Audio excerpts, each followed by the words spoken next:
আসসালামু আলাইকুম ওয়া রাহমাতুল্লাহ। প্রিয় ভাই ও বোনেরা, আশা করি আল্লাহর রহমতে সবাই ভালো আছেন। আজকের এই ভিডিওতে আমরা এমন একটি গুরুত্বপূর্ণ বিষয় নিয়ে কথা বলবো যা আমাদের প্রত্যেকের জীবনের সাথে গভীরভাবে জড়িত। তাই অনুরোধ, ভিডিওটি শেষ পর্যন্ত দেখুন।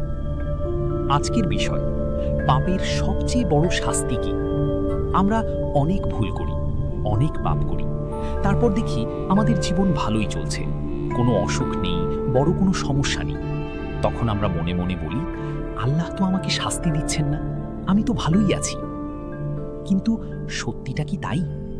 ইবনুল কাইয়িম রহমাতুল্লাহ বলেছেন, আল্লাহর পক্ষ থেকে সবচেয়ে বড় শাস্তি হলো মানুষের হৃদয় পাথর হয়ে যাওয়া। আপনি হয়তো ভাবছেন, আমার তো সব ঠিক আছে, তাহলে শাস্তি কোথায়?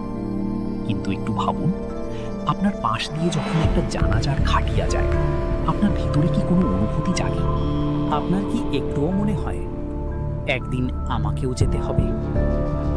আপনি যখন কোরআন শুনেন, সেই সুর এক কান দিয়ে ঢুকে অন্য কান দিয়ে বের হয়ে যায়, কোনো অনুভূতি নেই, কোনো পরিবর্তন নেই। আপনার নামাজগুলো কাজা হয়ে যাচ্ছে, কিন্তু আপনার ভেতরে কোনো অস্থিরতা নেই, কোনো কষ্ট নেই। আপনি যখন বিপদে থাকা মানুষ দেখেন, আপনি কি আল্লাহর কাছে শুকরিয়া আদায় করেন, নাকি সবকিছুই স্বাভাবিক মনে হয়? তাহলে বলুন, শাস্তি কোথায়? আপনার হৃদয় যদি পাথর হয়ে যায়, এর চেয়ে বড় শাস্তি আর কি হতে পারে? ভাই, নিজেকে একটু সময় দিন। আয়নার সামনে দাঁড়িয়ে নিজের হৃদয়কে প্রশ্ন করুন, আমি কি এখনো বেঁচে আছি, নাকি আমার হৃদয় মরে গেছে?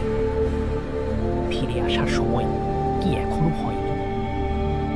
শেষ কথা,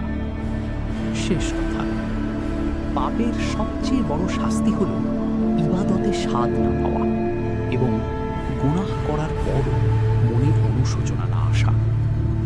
মনে রাখবেন, দুনিয়ার সুখে থাকা মানেই আল্লাহ আপনার উপর খুশি, এটা একটা ভুল ধারণা।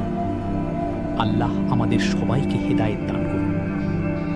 ভাই ও বোনেরা, যদি এই কথাগুলো আপনার হৃদয়কে একটু স্পর্শ করে, তাহলে অনুরোধ, এই ভিডিওটি শেয়ার করুন।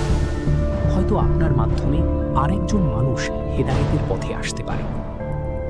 আমাদের চ্যানেলটি সাবস্ক্রাইব করুন, ভয়েস অফ ইসলাম ডেইলি, এবং আমাদের ফেসবুক পেজটি ফলো করুন নতুন নতুন ইসলামিক ভিডিও পাওয়ার জন্য। আল্লাহ আমাদের সবাইকে সঠিক পথে চলার তৌফিক দান করুন।